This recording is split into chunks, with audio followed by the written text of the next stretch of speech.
So as everybody's coming back from coffee, very important to caffeinate for the late afternoon going into a good weekend. I'm extremely excited to bring up somebody who needs no introduction for this community. Our friend, our colleague, and one of our partners from Bellingcat, the founder of Bellingcat, our friend Eliot Higgins. Please help me welcome him to the stage.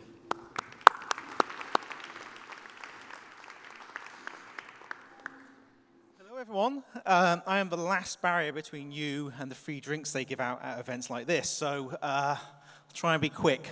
I'm Eliot Higgins. I'm the founder of Bellingcat. We're an open source investigation website.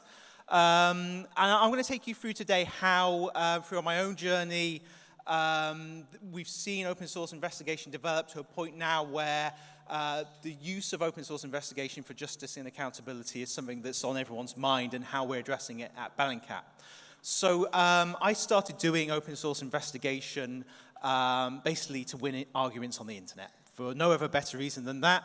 I was just working in a normal office job doing administration, and I was very bored, and I was online on the Guardian Middle East live blog arguing about what was happening in Libya with the people in the comments.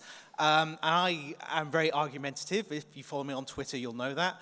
And I was asked a question by someone when I posted this video online. This video is from TG in Libya. Also, it was claimed by the rebels, and some smart aleck on the comments on the Guardian live blog said, well, how do you know where this was filmed? And I actually thought, I don't know where this was filmed. So this was back in 2011, before we had all these clever little techniques. So I thought, how can I figure this out? And I realized that there were two buildings in this. There was a mosque with a dome and a minaret, and it was next to a road with 2 lanes of traffic, and wide enough to fit a tank. So I thought, well, maybe I can go to TG in Libya on Google Earth. I saw it. I saw there was a road running through the center of it, and I zoomed in. I thought, well, there's 2 lanes of traffic there. You can see the cars. They're quite wide, but not as wide as a tank. So I followed that road along until I found this mosque with a dome and a minaret. And I thought at that point, well, let's watch the video again and see what other details there are that I can see. And I started seeing things like you could see the utility poles, the curve of the road, and lots of other details. So we started with a large detail, the claim that it was in TG, narrowed it down by looking for the road, then the mosque, and then the smaller and smaller details. And this was my first ever geolocation. And after that, in October 2011, my daughter was born, my first child, and basically my entire life went out the window, and I didn't have much to do for 4 months apart from look after my daughter. But in 2012, I started a blog called the Brown Moses blog, and started looking at videos like this coming from the conflicts in Syria. And over time, I realized something. I realized you could collect collections of these videos and start figuring out where they were filmed. So here's one example. This is a fairly historic video. This is the first ever video of a barrel bomb that was taken in Syria. Now, you look at that, and you think, well, that doesn't look like any kind of bomb. That looks like someone's pushed over a bin. So you had articles like this in Russia Today called Barrel Bomb Baloney, saying that it was nonsense that they would use such a thing. And I had realized that we could search through social media content and discover objects like and things like videos, content, identifying YouTube channels used by rebel groups. And one of those channels published this video. And this is the first ever video of a barrel bomb being pushed out of the back of a helicopter, which you can see just there. Now, that isn't super clear, so we still had denials, but then we had this come out. This is actually filmed inside a helicopter as a barrel bomb is lit by a cigarette and pushed out the back. Now, what we're seeing here is a video that was published online in 2012. And again, we had these arguments about, is this real? Can we trust it? But it was possible to actually find this location using satellite imagery. And we can actually zoom into the exact location. I'm glad to say I wasn't the one looking for this. It was done by someone else. But we can compare the layout of the roads, the buildings, and other details to confirm the location. So over time, these techniques became more and more widely recognized and of interest to different people. And in 2015, Russia started bombing Syria. And I'm going to show you a video now about a bombing that happened in Syria that we investigated.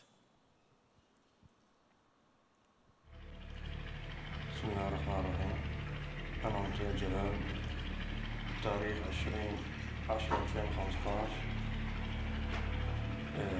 قام طيران الحرب الروسي بشن غارة على مدينة سرمين. فتبين أنه الغارة استهدفت مدرسة هي ملاصقة للمشفى الميداني، ولله الحمد أن المدرسة كانت خارجة عن العمل بسبب القصف السابق للمدرسة. وكان اتفاق المدني كانت قبل ما تشن الغارة بثواني دقائق عم تطلب من الناس إنه تروح من المنطقة. وأنا بالموقع عم بصور الغارة.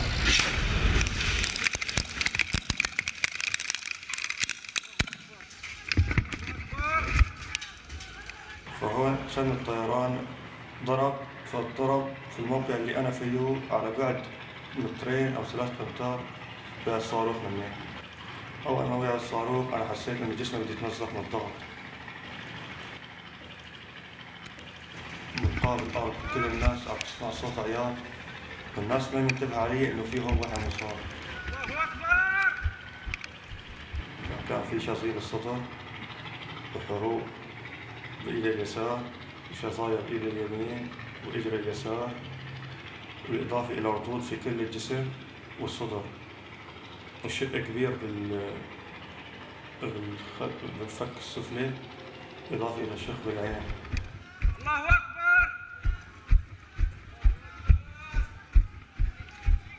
أنت مضطر أنك تتوجه للموقع، سواء أنت كعملك كموظف أو أنت عملك كرجل منقذ أو مسعف، لأنه في ناس بحاجتك.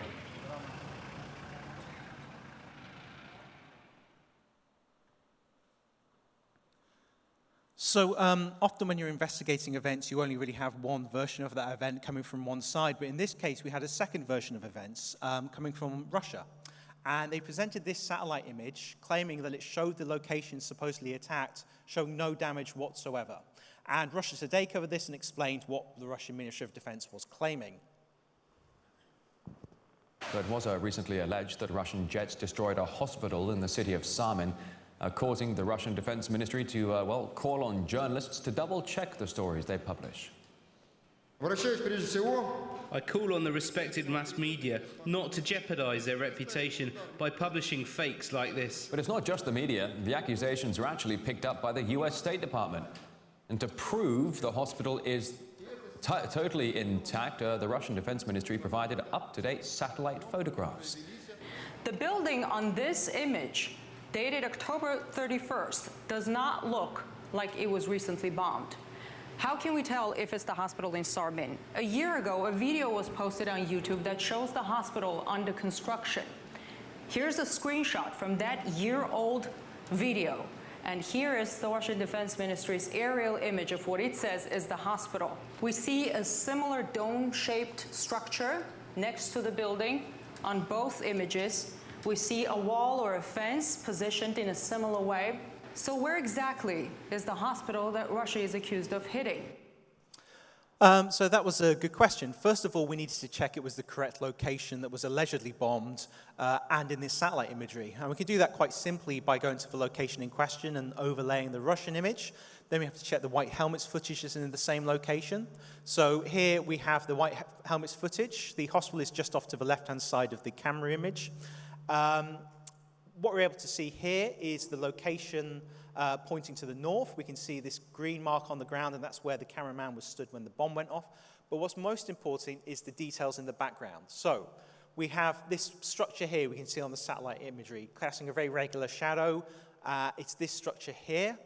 We can see next to it some poles that are standing, and we can see 4 shadows cast by those poles, and those poles are also visible here in the background. And next to that, there's a wall casting a very regular shadow, and we can see that same wall here. Now let's just watch the footage again. We can get a sense that we can see the poles here, the wall here, and the bomb lands around in the center of the screen close to the motorcyclist.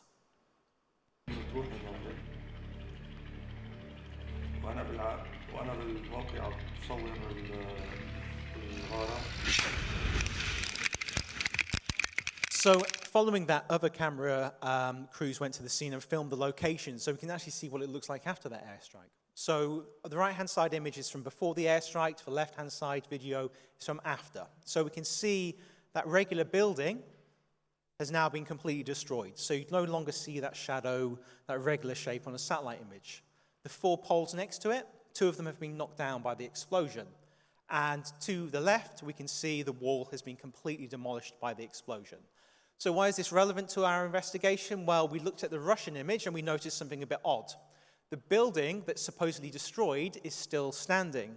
We can see the 4 shadows from the poles, and they're still there, and the wall behind it is also still there. That's because this image, supposedly from after the airstrike, the evidence that this airstrike hadn't took place as claimed, is actually from before the airstrike took place. They just misrepresented the date of the imagery. So there was more and more interest in the use of open source investigation in different fields. Very early, there were a lot of journalists and NGOs interested.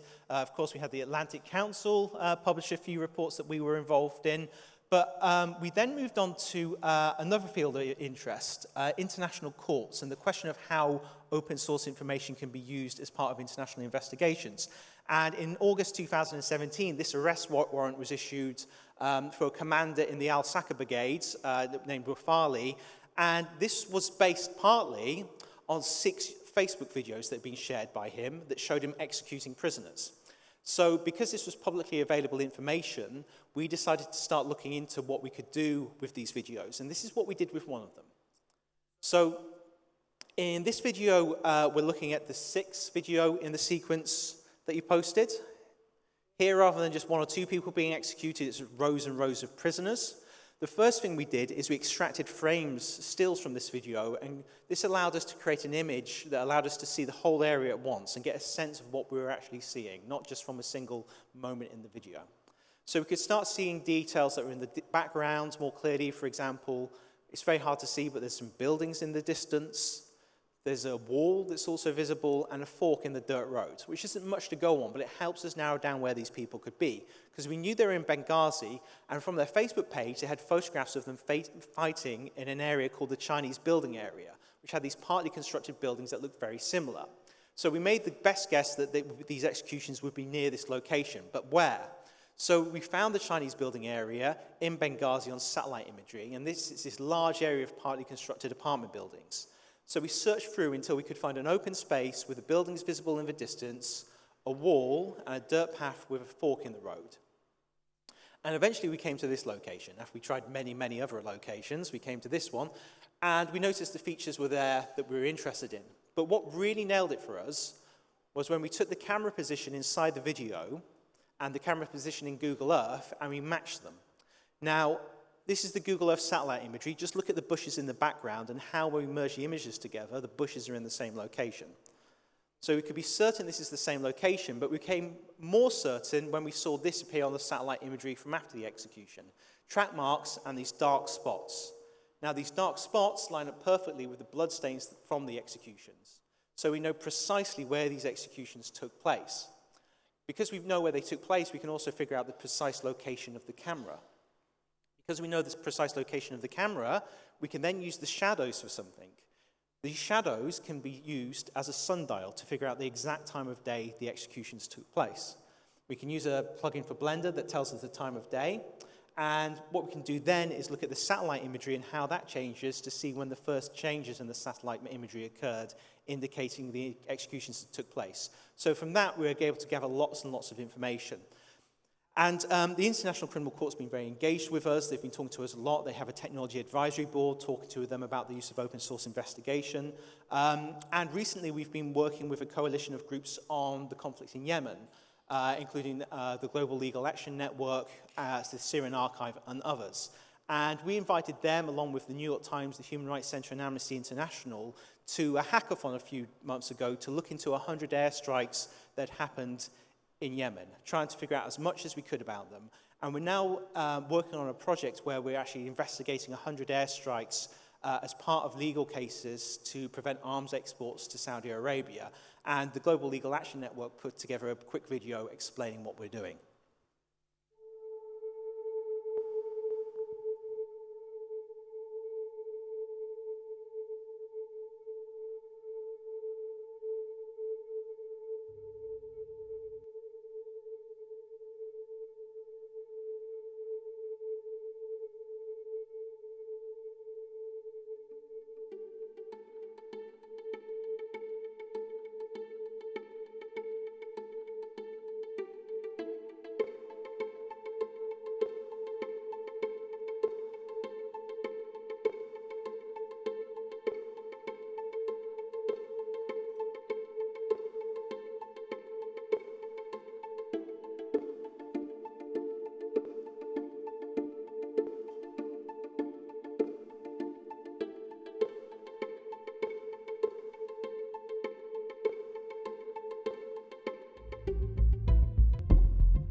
So as you can see, there's quite a large coalition of organizations involved with that.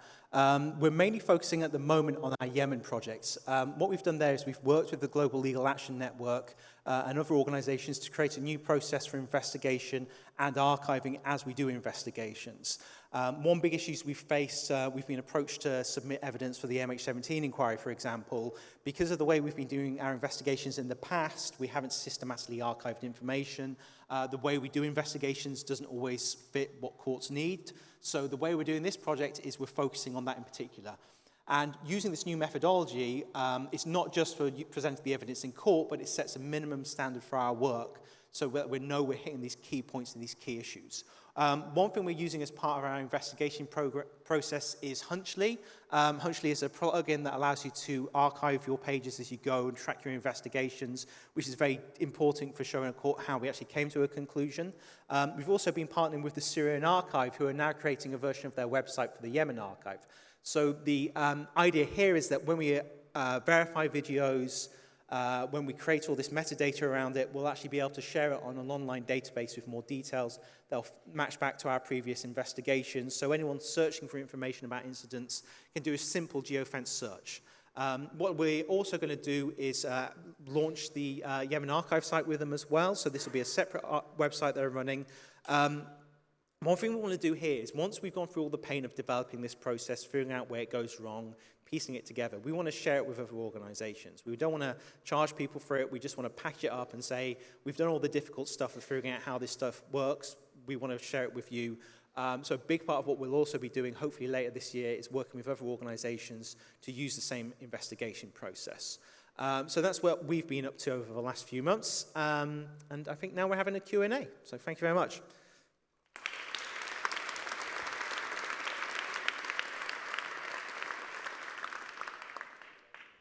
Okay, so hands up if you've got a question. I think we've got one or two mics out there.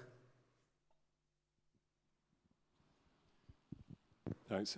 Have you seen any changes in people's behavior? I'm thinking of soldiers in the Ukraine, for example, being told to stop using iPhones because the Russians are targeting them. Are you seeing the people you're looking at trying not to provide sort of incriminating evidence, or are people just naturally verbose? We have seen some changes in behavior. Of course, the Duma has passed a law recently in Russia preventing soldiers, or making it illegal, which is bolting the stable door after the horse is bolted. But what we're finding is moving into new areas, often you're dealing with people who have no idea about open source investigation. A good example is with the BBC Africa Eye film, Anatomy of a Killing. We were looking into this video, and then the BBC got involved, and as did Amnesty and others. But when the government of Cameroon was approached about this video, which shows soldiers taking two women and two young children off the road and executing them, they called it fake news. They literally called it fake news, which was, like a red rag to a bull for us open source investigators. So we investigated this. We helped the BBC. They led the investigation. Amnesty was there, and it's like they didn't know that we could do this stuff with open source material. We were able to find the exact location it took place, who was in the videos, and they eventually had to admit it wasn't fake news. It really happened, and they arrested the people involved. Okay, let's see. Fine line between open source research and becoming an intelligence agency. I guess it's about the end product. With intelligence, you're producing an intelligence product. At the end, it has a specific purpose. With the kind of work we're doing at Bellingcat, we have often multiple outputs to what we're doing. We talk about identify, verify, and amplify as the process we use, but that amplification of verified content can take many different shapes. Looking at the Yemen project, for example, we hope some of this will be used in courts, and we're aiming to do it like that, but it can also be used for media projects, articles on the websites. We can have different kinds of campaigns around it, because once we've verified that information and investigated it, we have lots of possible outcomes. Any other questions from the floor?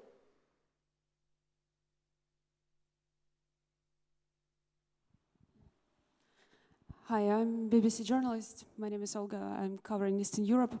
Thank you very much for your breathtaking work. I'm absolutely a fan and admire what you did. And with the MH17 investigation and with Africa Eye, absolutely brilliant. My question is, how do you manage to get resources, and how much time does it take for you to make that investigation? Because I understand how much actually you have to people, how many people and how much resources you have to invest to complete it from the beginning to the end. And how do you manage to survive as a business media model, making investigations? Because for big media companies, it is always a challenge to put their resources into investigation when they don't know how much time will it take, what impact will be finally, and they still have to use people. Thank you very much. So with the MH17 investigation we published recently, that was started in August last year. So that was mainly one person leading the investigation with the support of 3 or 4 other people at Bellingcat looking for additional information. We had actually finished it at the start of the year, but then Searchface and FindFace came online and we discovered there was a lot more information we could find using those. As for the resources, currently at Bellingcat we get about 50% of our funding from various foundations. 50% we get from running workshops, and I think because of Bellingcat's kind of unique position in the open source community and how well we're known, we have the advantage of being able to have that as a good source of income for us because we have something unique to offer and a high demand for that. We're also currently looking at having a membership area for Bellingcat where we'll still publish all the articles that we have, but it'll be an area where people can come to kind of talk to the kind of experts we talk to, kind of like a safe space for people off Twitter where every time you say something you don't have 20 people coming up with a conspiracy theory telling you you're wrong even if you've got 40 years of experience in the field you're talking about. So we're hoping that will take off, and it's similar to the decorrespondent model they've been using, but I still want to make the information as open as possible, but also for people who want to support Bellingcat, giving them a way to do that. Let's see, from the screen, how is the field of satellite imagery advancing and how does it impact our work? Well, we found recently using stuff like Planet Labs has been very useful. We've got access to the daily imagery there. This kind of growth of the amount of imagery that's available, we've got more digital globe satellites going up as well, is very useful and very important for what we're doing. I think the biggest problem we've had is the changes that were made to TerraServer, which made it a lot more difficult to actually use their imagery, and I think their interface is virtually unusable now, unfortunately. Do I verify claims made by resting countries? We do. We did a really good investigation on the Al-Jinnah mosque bombing in Syria, where the US bombed a mosque and then said it wasn't a mosque, and we spent a few weeks with Human Rights Watch and Forensic Architecture reconstructing the building before it was destroyed, proving it was a mosque and that it was in use. And any questions from the floor? Where's the mic people? Oh, it's to you first then. You mentioned potentially doing a safe space where people can discuss and not have the ridiculous backlash from the internet from conspiracy theorists. My question was, what precautions does Bellingcat take, other than that, to kind of protect not only sort of the safety of their workers, not just maybe like physical safety and the threats they face, but like the psychological safety, because you're at the forefront of open source and you're dealing with horrific content all the time and people do burn out. So what's Bellingcat's, not necessarily solution, but the best way of coping with that for their workers?